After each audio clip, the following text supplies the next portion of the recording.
The Art of War by Sun Tzu, translated by Lionel Giles. Part 1. Laying Plans. Sun Tzu said, "The art of war is of vital importance to the state. It is a matter of life and death, a road either to safety or to ruin. Hence it is a subject of inquiry which can on no account be neglected. The art of war, then, is governed by 5 constant factors, to be taken into account in one's deliberations when seeking to determine the conditions obtaining in the field. These are 1. The moral law, 2. Heaven, 3. Earth, 4. The commander, 5. Method and discipline. The moral law causes the people to be in complete accord with their ruler, so that they will follow him regardless of their lives, undismayed by any danger. Heaven signifies night and day, cold and heat, times and seasons. Earth comprises distances, great and small, danger and security, open ground and narrow passes, the chances of life and death. The commander stands for the virtues of wisdom, sincerity, benevolence, courage, and strictness. By method and discipline are to be understood the marshalling of the army in its proper subdivisions, the graduations of rank among the officers, the maintenance of roads by which supplies may reach the army, and the control of military expenditure. These 5 heads should be familiar to every general. He who knows them will be victorious. He who knows them not will fail. Therefore, in your deliberations, when seeking to determine the military conditions, let them be made the basis of a comparison in this wise. 1. Which of the 2 sovereigns is imbued with the moral law? 2. Which of the 2 generals has most ability? 3. With whom lie the advantages derived from heaven and earth? 4. On which side is discipline most rigorously enforced? 5. Which army is stronger? 6. On which side are officers and men more highly trained? 7. In which army is there the greater constancy both in reward and punishment? By means of these 7 considerations I can forecast victory or defeat. The general that hearkens to my counsel and acts upon it will conquer. Let such a one be retained in command. The general that hearkens not to my counsel nor acts upon it will suffer defeat. Let such a one be dismissed. While heeding the profit of my counsel, avail yourself also of any helpful circumstances over and beyond the ordinary rules. According as circumstances are favorable, one should modify one's plans. All warfare is based on deception. Hence, when able to attack, we must seem unable. When using our forces, we must seem inactive. When we are near, we must make the enemy believe we are far away. When far away, we must make him believe we are near. Hold out baits to entice the enemy, feign disorder, and crush him. If he is secure at all points, be prepared for him. If he is in superior strength, evade him. If your opponent is of choleric temper, seek to irritate him. Pretend to be weak, that he may grow arrogant. If he is taking his ease, give him no rest. If his forces are united, separate them.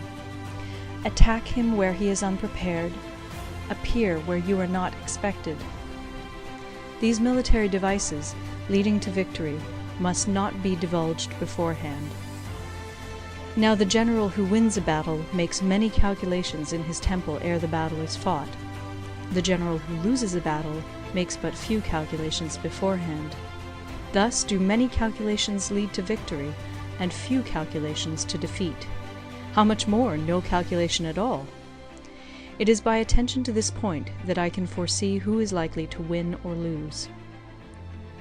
End of Part 1. Part 2. Waging War.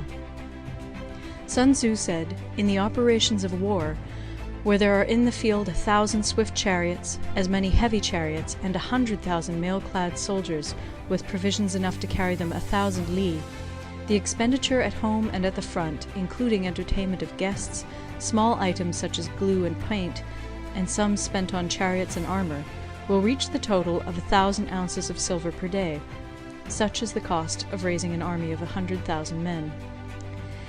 When you engage in actual fighting, if victory is long in coming, then men's weapons will grow dull and their ardor will be damped. If you lay siege to a town, you will exhaust your strength. Again, if the campaign is protracted, the resources of the state will not be equal to the strain. Now, when your weapons are dulled, your ardor damped, your strength exhausted, and your treasure spent, other chieftains will spring up to take advantage of your extremity. Then no man, however wise, will be able to avert the consequences that must ensue.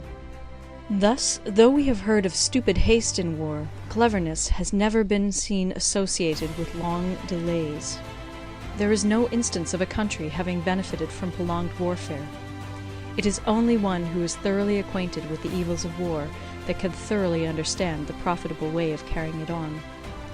The skilful soldier does not raise a second levy. Neither are his supply wagons loaded more than twice. Bring war material with you from home, but forage on the enemy. Thus the army will have food enough for its needs. Poverty of the state exchequer causes an army to be maintained by contributions from a distance. Contributing to maintain an army at a distance causes the people to be impoverished.